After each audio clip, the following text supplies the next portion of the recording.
পীরমহল্লা এলাকায় অবস্থিত একটি প্রাচীন মসজিদকে সিলেট অঞ্চলের অন্যতম পুরনো উপাসনালয় হিসাবে ধরা হয়।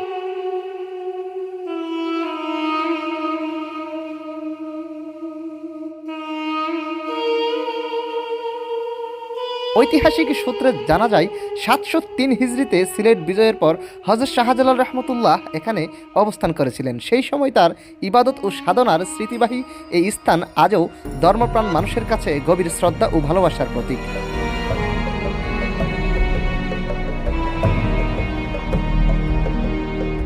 পীরমহল্লার এই মসজিদকে ঘিরে রয়েছে বহু প্রাচীন স্মৃতি ও লোককথা। স্থানীয়দের মতে এই পবিত্র স্থানে দাঁড়িয়ে বহুবার নামাজ আদায় করেছেন সুলতানুল আউলিয়া। তার সিজদায় স্পর্শ পাওয়া ভূমি দীর্ঘ সময় ধরে ধর্মীয় চেতনা, আধ্যাত্মিক অনুপ্রেরণা এবং ইসলামী ঐতিহ্যের ধারক হয়ে আছে। সময়ের সঙ্গে পরিবেশ ও অবকাঠামোতে পরিবর্তন এলেও এই স্থাপনাটি এখনও অতীতের গৌরবময় ইতিহাসের সাক্ষ্য বহন করছে।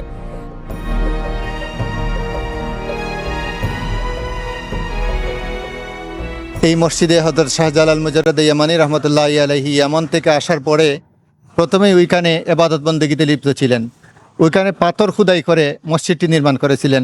এখানে একটা চিত্র আছে, ওই চিত্রের মধ্যে আমরা এটার ঐতিহ্যটা তুলে ধরছি।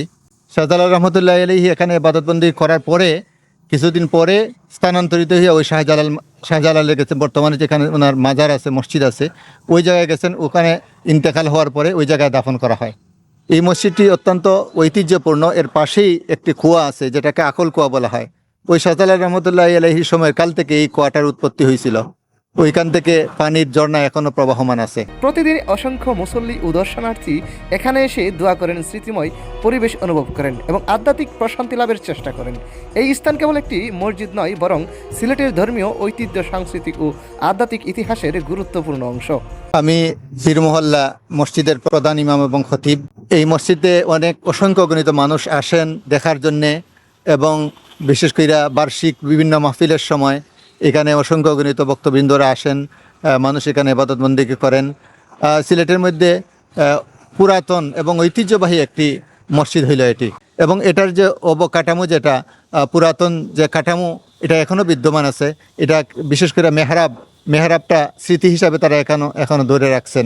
সচেতন মহলের মতে এমন ঐতিহাসিক নিদর্শন সংরক্ষণ ও যথাযথভাবে পরিচিত করা অত্যন্ত প্রয়োজন, কারণ ভবিষ্যৎ প্রজন্মের কাছে সিলেটের গৌরবময় অতীত তুলে ধরতে এই ধরনের ঐতিহ্যবাহী স্থাপনার গুরুত্ব অপরিসীম।